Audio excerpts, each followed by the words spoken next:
The Cuphead Show is a Netflix original series inspired by the hit video game Cuphead. Released in 2017, Cuphead is known for its unique rubber hose animation style, reminiscent of early Disney and Fleischer cartoons. Muggsy, what we need is a little fun and adventure. Evil. Cuphead, I'm not so sure. You know what I do when I'm not so sure? I double down! When Netflix announced the adaptation, fans had mixed feelings. After all, video game adaptations often disappoint. But when the trailer for the Cuphead show dropped, it looked promising. Could this show actually live up to its source material? How does it compare to the game? And does it overcome the usual pitfalls of video game adaptations? This article will explore the differences between the show and the game, and whether the series succeeds in capturing the game's charm. Don't forget to like and subscribe to Indexive for more updates and in-depth reviews. Animation and style. One of the best things about the Cuphead show is how it keeps the visual style of the original game. Even though the show uses modern animation techniques, it stays true to the classic rubber hose look.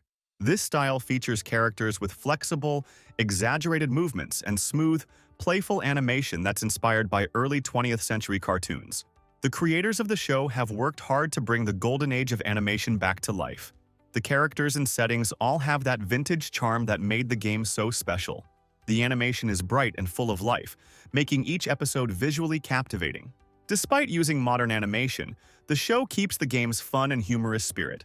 It often resolves problems in a way that feels like classic cartoons.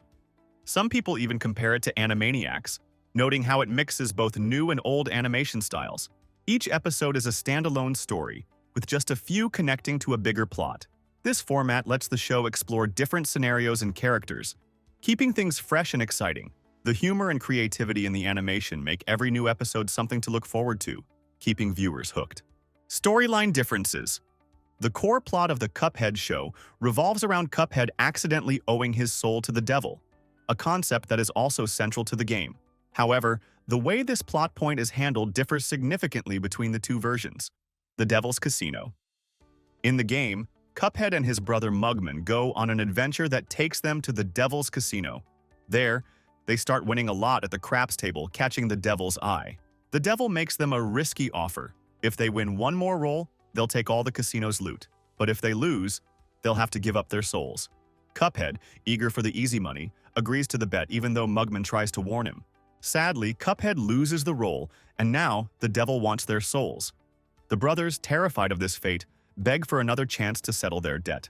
The devil agrees to let them work for him instead, collecting the souls of others who owe him.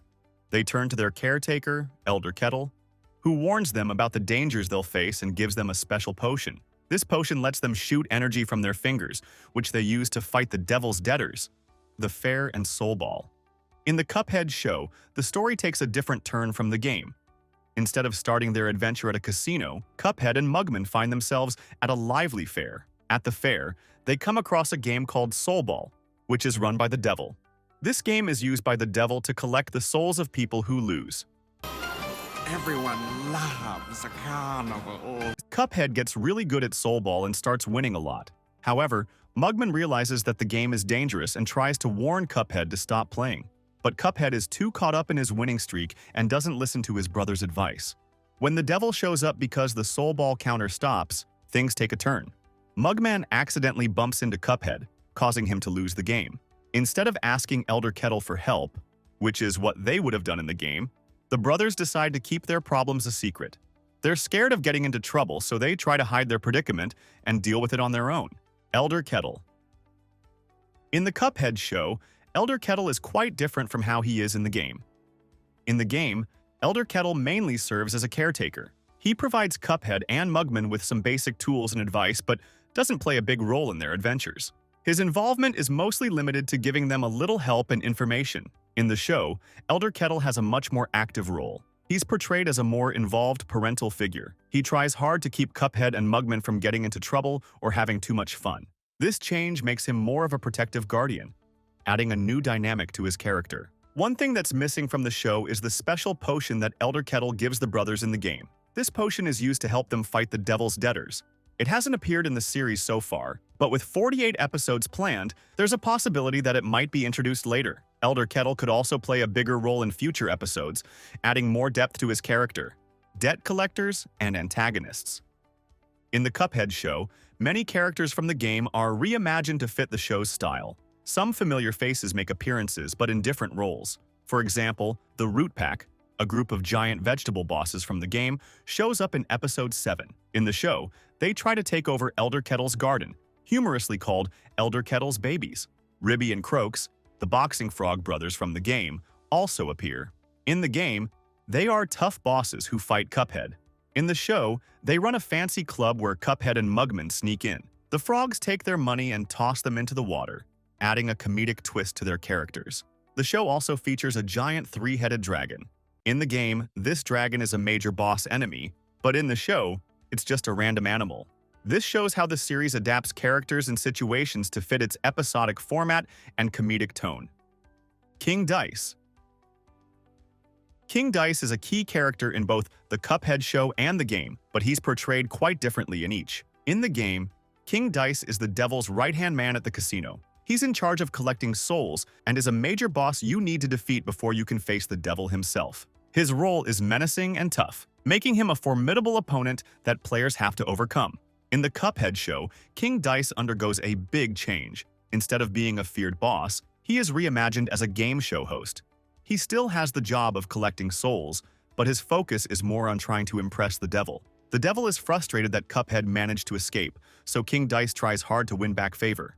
In the show, King Dice has a more comedic and light-hearted You don't just get to run away! personality. He's less intimidating and more entertaining, adding a humorous twist to his character compared to his serious and scary game counterpart.